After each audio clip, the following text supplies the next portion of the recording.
Hi, Louise Oliver here, and today I want to talk to you about hypnosis and about trance. So, trance and hypnosis for me are just tools that I use as a hypnotherapist to facilitate change at a deeper level, at a subconscious level. When clients first make contact with me, they sometimes are a little bit worried about going into hypnosis and they have lots of questions. So, I hope to clear up some of those worries today. The first thing I'd like to say is that trance is one of the most natural states that people can go into, and everybody goes into trance every day. So a good example would be when we're watching television and we're so absorbed in that particular program that we're not aware maybe if somebody talks to us or says something to us, tries to communicate with us, we are just fixed on that program.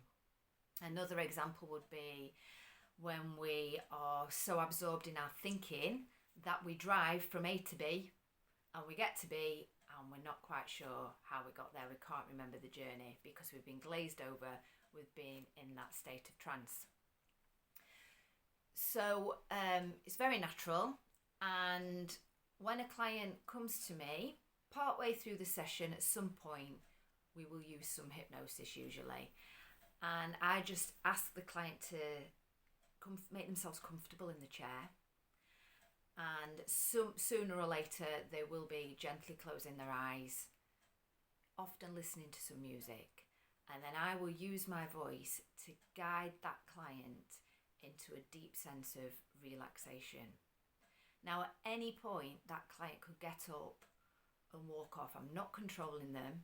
In fact, all I'm helping them to do is to relax themselves and almost to hypnotize themselves. So as I guide them with my voice and give them certain instructions, they'll drop themselves down into deeper and deeper levels of hypnosis. When a person reaches a certain level that's right for them, then I can use that state to affect some change and to work through any issues and problems. So when the mind is relaxed and when the body is relaxed, the mind's much clearer and much more open to suggestions. We've got that space to have some clarity about any issues that we might have. And actually, all the answers to our problems and the ways we can work through them are within us already.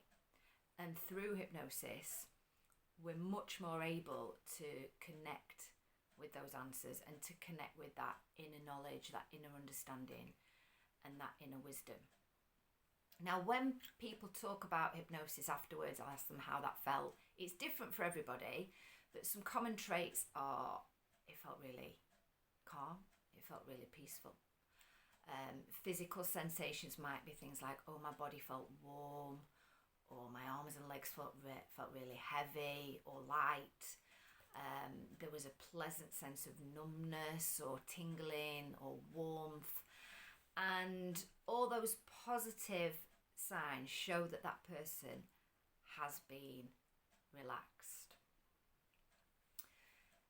So once we get to that state of relaxation, I will then either continue talking to that client and making suggestions to them and helping them to find new ways forward, to create new pathways in the mind, to leave old habits behind and to build in new, more positive habits. On occasions, I may actually talk to the client whilst they're in that state of relaxation and they're perfectly able to respond back to me, but the answers they give are coming from that deeper level. So they haven't got all this busyness that usually stops us from thinking clearly. And that is really, really useful. And that's why, in my view, hypnotherapy is so effective, because we're getting into the subconscious, we're getting into that deeper level. So I hope that this has explained trance and hypnosis to you in a little bit more detail. But as always, if you do have any questions and if you want to find out more, please don't hesitate to contact me. See you soon. Bye.